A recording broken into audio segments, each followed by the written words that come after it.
What we're seeing here is a location that's dressed to stand in for 8th century Baghdad for the House of Wisdom. The room is actually a room in a palace of a 19th century carpet salesman and carpet dealer in Kashan in Iran. Here the camera is being pulled on a dolly.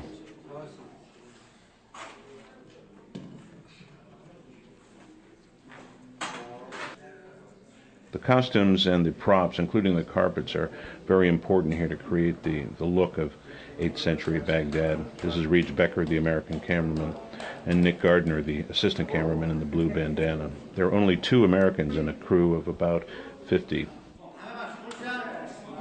The man in the white shirt is the head translator and first assistant director, Ibrahim, or Abe as we call him.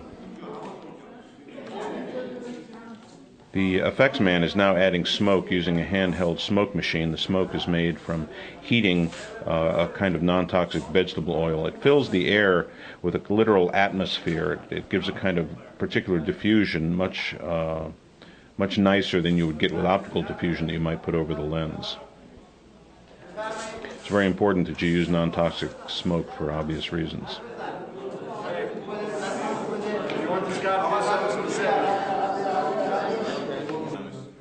This is the director, me, watching the monitor. And here's the shot as it appears in the final film. In this case, the shot is taken from a jib, which is a small crane, so it allows us to go up. And as the shot goes up and the extras cross the frame, you'll start to see the level of the smoke at about the level of the balcony. There it is. The foreground dead lady. This is another room in the 19th century palace that's standing in for an 8th century hospital. This is Reed Becker, the cameraman, looking at the monitor, which is showing him what the camera is seeing at the end of the jib. This is assistant cameraman Nick Gardner and Mohammed, his assistant, who is also the dolly grip. This is Ibrahim, the assistant director again. All the directions to the technical people and to the actors and extras had to go through Abe, as we call him. The jib is about 18 feet long. Here it's mounted on a dolly so it can roll. And what we're doing is we're using it to get up very high in the arch at the very top of the hospital room to look down. In the foreground now is an empty bed where we'll put a patient.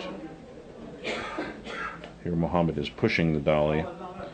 And Reed Becker takes a kick at the video camera because he doesn't like being photographed. Camera's getting into position now for rehearsals. This is our patient. And originally we had a woman lying in the foreground, and we decided to use a man so we could see his bare chest. He's good. In Iran, where we filmed this, every action seems to take a lot of conversation. So here you'll see that to get the guy to lie down on the bed, we have the assistant art director and the art director in the foreground in the orange shirt and vest, Majid Mir Fakhri. There's quite a bit of conversation on how to put the cloth over him, how he should lie. The American crew sometimes got quite impatient with this conversational habit. The art director was extremely important. Everything is designed by him, all the costumes, all the props.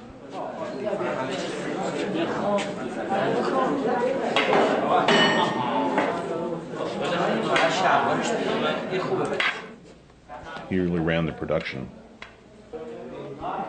This is the director, me, who evidently leaned up against some white paint in the building.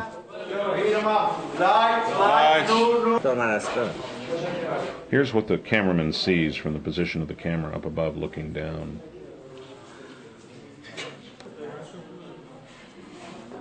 And here's the patient in his position.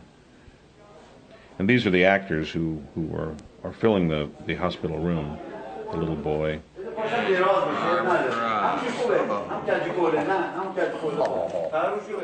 You see we placed a curtain now in the foreground so that when the camera comes down it's a little bit obscured.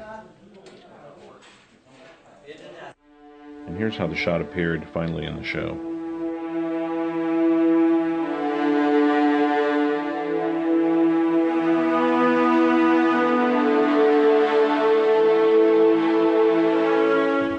sounds that the diffusion of the foreground curtain makes.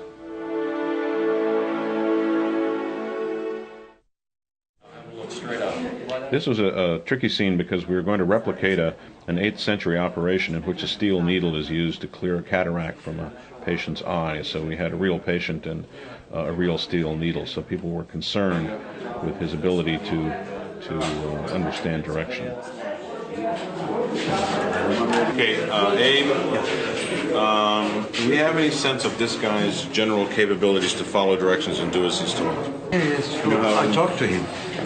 He is ready to obey whatever you say, not to be afraid or move.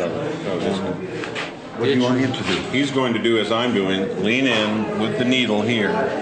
He's not going to poke the guy, he's just going to hold the needle and look at this guy like this.